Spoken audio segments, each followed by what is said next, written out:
Digital Maharashtra news चॅनलला like, share आणि subscribe करा आणि मिळवा आपल्या परिसरातील ताज्या घडामोडी आणि महत्त्वाच्या अपडेट्स.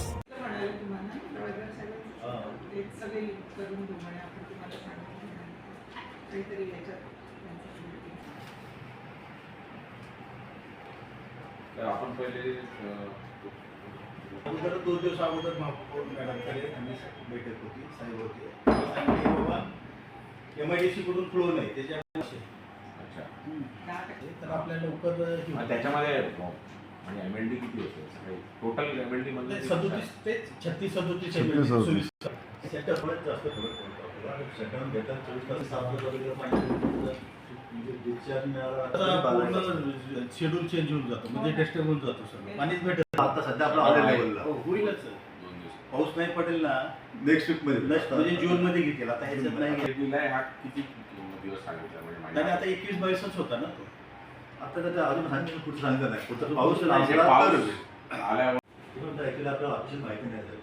ते आपण पेपरला वाचूनच बेगर्स काढणी तुझं असं झालं त्यांनी ते बोललं झालं वन सोर्सची स्कीम याचं काय पोझिशन आहे असं आता फक्त 86 वर्षापासून आम्ही बोलतो.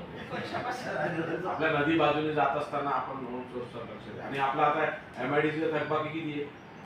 लोक 1100 कोटी आता 1100 कोटीपेक्षा 23 कोटी खर्च करा. 11 वर्षभर हे कंटिन्यू भरले तुम्ही हप्ते ते, पण तुमचं ती माफ करू ते आपल्याकडे पैसे नव्हते, कोणच भरलं नाही. म्हणजे ते जे हे होतं ना डिप्रेशन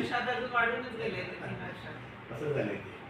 ऍड करतो मी पैसे वॉटर बिल मध्ये वॉटर बिल कडनं हे घेतो ते. आता एक तुझं वार्ता बघितलं ना तर आपलं जवळपास 4 ते 4.5 कोटी आपल्याला आपल्या महिना जातील येतात फक्त MIDC. नवीन बोरवेल टाकण्यापेक्षा ज्या बोरवेलला पाणी आहे तेच फक्त फिरवायचं. हनुमान मंदिर पण टाका, त्याला पण वापस चालू होतं.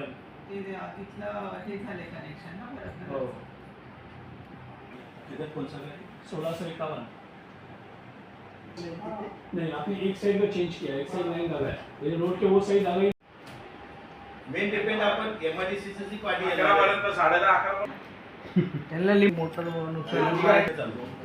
11 चोपडा कोर्टाची इथं चालू आहे. एक टाकी करत येत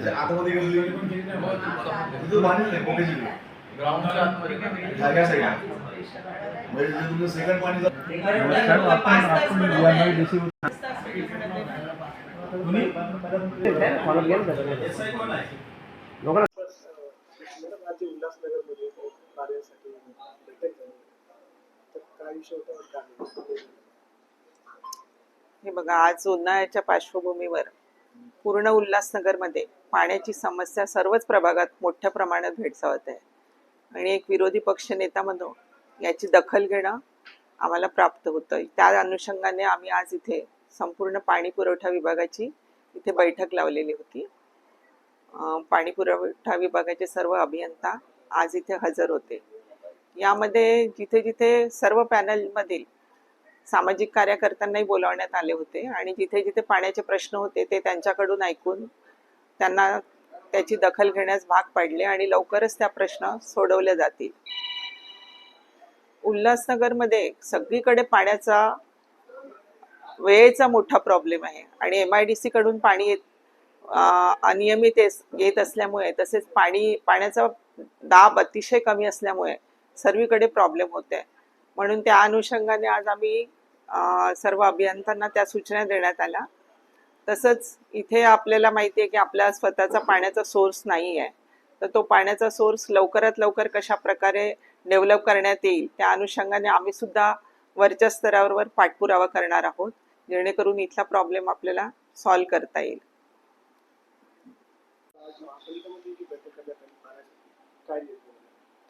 आज आमच्या पक्षाचे विरोधी पक्षनेता साळवे मॅडम यांच्या अध्यक्षतेखाली बैठक आम्ही काँग्रेस पक्षाच्या वतीनं त्यांच्या अध्यक्षतेखाली इथे बोलवली.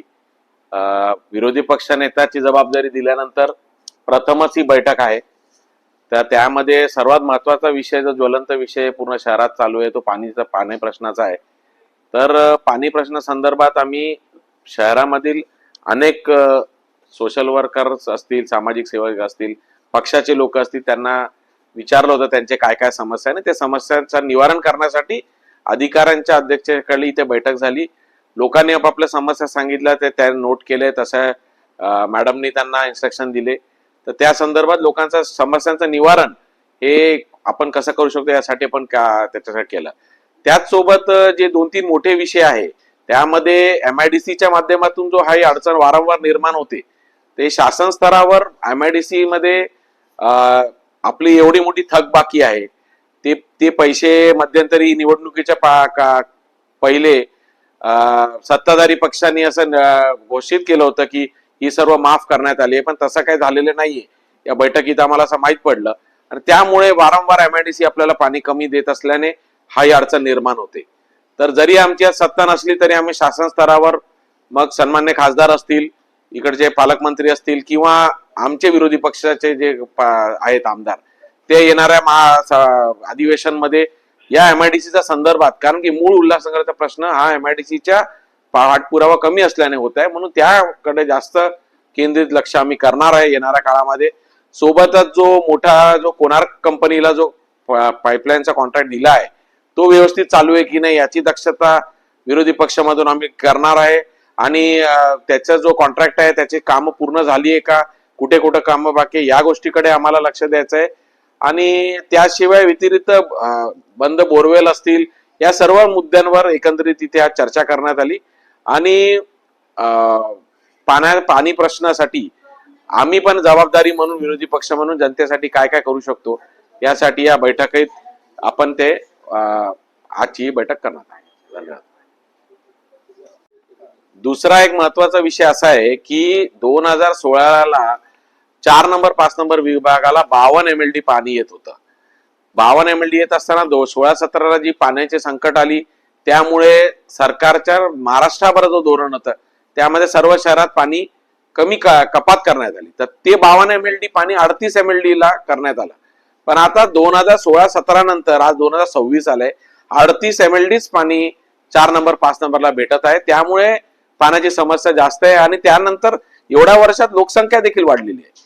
तर हा 38 MLDच पाणी का भेटत आहे, हा प्रश्न आमच्या स्थानिक आमदारांना असेल, हा प्रश्न प्रशासनाला असेल, या प्रश्न आमचा सत्ताधारी पक्षाला असेल.